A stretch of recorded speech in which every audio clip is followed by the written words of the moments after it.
गौरी, जरा नीचे देखो। ये रानो और टुन्नू तो पूरा दिन मजदूरों की तरह काम करते रहते हैं। अरे, अभी तो सर्दियाँ आने में बहुत वक्त है। इतना डरने की क्या जरूरत है? सही कह रहे हैं आप कालू जी। इनका जीवन तो बस काम करने में ही बीत जाएगा। हमें मजे से ताजे फल खा रहे हैं। रानो, कालू भैया हमारा मजाक उड़ा रहे हैं। क्या हमें उन्हें जवाब नहीं देना चाहिए? नहीं टुन्नू जी, आप अपना काम करते रहिए। समय सबसे बड़ा जवाब देता है। हमें अपने बच्चों, गुड़िया और कुक्कू के लिए भोजन जमा करना ही होगा। रानो चिड़िया को मेहनत करता देख कालू कौवा वहाँ से उड़कर नदी किनारे चला गया। वहाँ बूढ़ा कछुआ धीरे धीरे गीली मिट्टी खोदकर अपना बिल ठीक कर रहा था। अरे कछुआ दादा, आप तो बूढ़े हो चुके हैं। इस उम्र में तो आपको आराम करना चाहिए। ये मिट्टी खोदकर अपने नाजुक पंजों को क्यों तकलीफ दे रहे हैं? देखिए, मौसम कितना सुहावना है। कालू बेटा, मौसम पर कभी भरोसा नहीं करना चाहिए। हवा में नमी है। मुझे अपनी पुरानी हड्डियों में दर्द महसूस हो रहा है। ये इस बात का संकेत है कि कोई बड़ी मुसीबत आने वाली है। अगर अभी आराम किया तो बाद में रोना पड़ेगा। उफ, आप बुजुर्ग लोग हमेशा डराने वाली बातें ही करते हैं। चलिए कालू जी, हम यहाँ से चलते हैं। कहीं इनकी उदासी हम पर ना छा जाए। कालू और गौरी ने बूढ़े कछुए की समझदारी भरी बात को अनसुना कर दिया और वहां से मजे करने उड़ गए।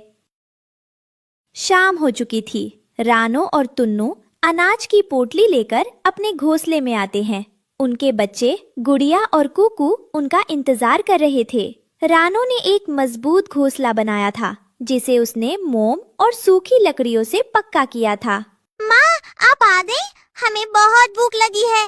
क्या आज आप हमारे लिए मीठे चावल लाई हैं? हाँ मेरी गुड़िया बेटी, आज हम सब पेट भरकर खाना खाएंगे। और देखो, हमने सर्दियों के लिए भी बहुत सारा अनाज जमा कर लिया है। अब चाहे कितनी भी ठंड पड़े, हमें बाहर नहीं जाना पड़ेगा।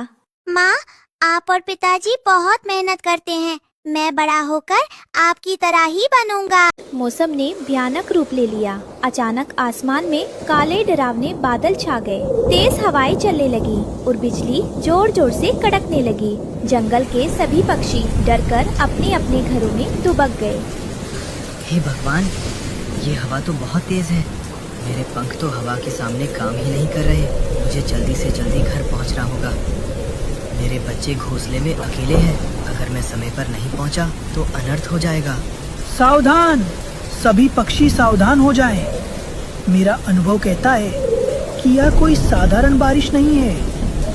यह एक बहुत बड़ा तूफान है जो सब कुछ तहस नहस कर देगा। भाइयों और बहनों, अपने अपने घरों में छुप जाओ और भूल कर भी बाहर मत निकलना। उल्लू बाबा, आप सही कह रहे हैं। देखो कैसे बड़े बड़े पेड़ भी हिल रहे हैं। मुझे अपने दरवाजे और खिड़कियाँ तुरंत बंद कर लेने चाहिए। हे ईश्वर, हम सबकी रक्षा करना। आज की रात जंगल पर बहुत भारी पड़ने वाली है। हवा इतनी तेज थी कि कालू कौवे का कच्चा घोंसला जोर जोर से हिलने लगा। कालू, गोरी और उनका बेटा जग्गू अंदर बुरी तरह डर गए थे। उनके घर की छत से पानी टपकना शुरू हो गया था। पिताजी, मुझे बहुत डर लग रहा है।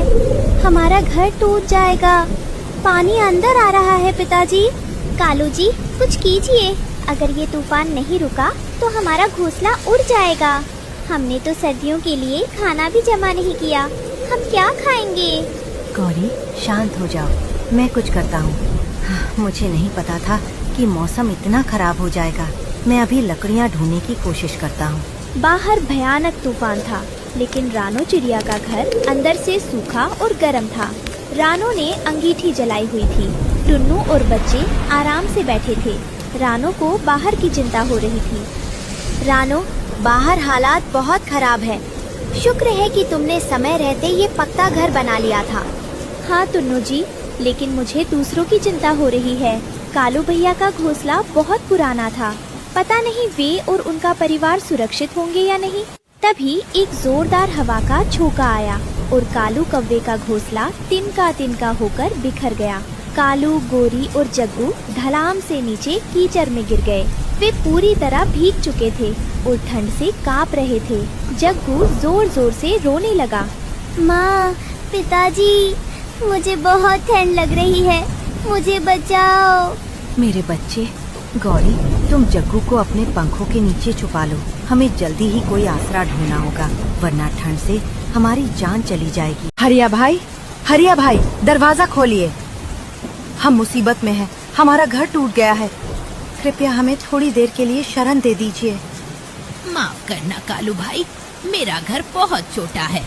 इसमें मेरे परिवार के अलावा और किसी के लिए जगह नहीं है। और जब मौसम साफ था तब तो आप बस आराम कर रहे थे।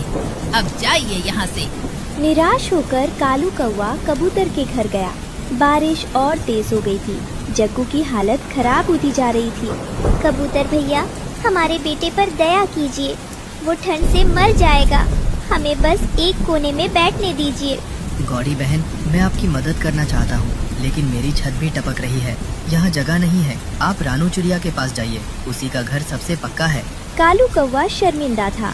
उसने हमेशा रानू का मजाक उड़ाया था, लेकिन अब उसके पास कोई रास्ता नहीं था। वो अपने परिवार को लेकर रानू के दरवाजे पर पहुंचा। उसके हाथ पांव ठिठुर रहे थे। गौरी, मुझे बहुत शर्म आ रही है। मैंने रानू बहन को कितना बुरा भला कहा। आज उसी के सामने हाथ फैलाने पड़ेंगे। कालू जी, अपनी शर्म छोड़िए। हमारे बेटे जग्गू को देखिए, उसकी सांसें धीमी हो रही हैं। कृपया दरवाजा खटखटाइए। कालू ने कांपते हाथों से दरवाजा खटखटाया। रानू ने तुरंत दरवाजा खोला। सामने कालू और उसके परिवार की हालत देखकर रानू का दिल पसीज गया। रानू बहन, हमें माफ कर दो। हमारा सब कुछ बर्बाद हो गया। जग्गू बहुत बीमार है। क्या तुम हमें अपनी छत के नीचे थोड़ी जगह दोगी? मैं वादा करता हूँ, सुबह होते ही चला जाऊँगा। कालू भैया, ये आप क्या कह रहे हैं? आप मेरे पड़ोसी हैं। दुख के समय में अगर मैं काम ना आई तो पड़ोसी होने का क्या फायदा? जल्दी अंदर आइए। रानू ने तुरंत उन्हें अंदर बुलाया और अंगीठी के पास बिठाया। थोड़ी ही देर में जग्गू को होश आ गया और उसे गर्मी मिली। कालू कौवे की आंखों से आंसू बहने लगे। रानू बहन, तुम कितनी महान हो। मैंने हमेशा तुम्हारा मजाक उड़ाया, तुम्हें छोटा समझा, लेकिन आज तुमने ही मेरी जान बचाई। मैं तुम्हारा ये एहसान कभी नहीं भूलूंगा। कालू भाई, बीती बातें छोड़िए। हम सब एक ही जंगल का परिवार हैं। मुसीबत में एक दूसरे के काम आना ही हमारा धर्म है। सच में रानू, आज मुझे समझ आ गया कि मेहनत और अच्छे व्यवहार का क्या महत्व है। तुमने अपना खाना भी हमारे साथ बांटा। तुम बहुत अच्छी हो। अगली सुबह तूफान थम गया और सूरज निकल आया। कालू और उसका परिवार जाने के लिए तैयार हुआ, लेकिन अब उनकी सोच बदल चुकी थी। रानू बहन, टुन्नू भाई, आपका बहुत बहुत धन्यवाद। अब मैं भी मेहनत करूंगा।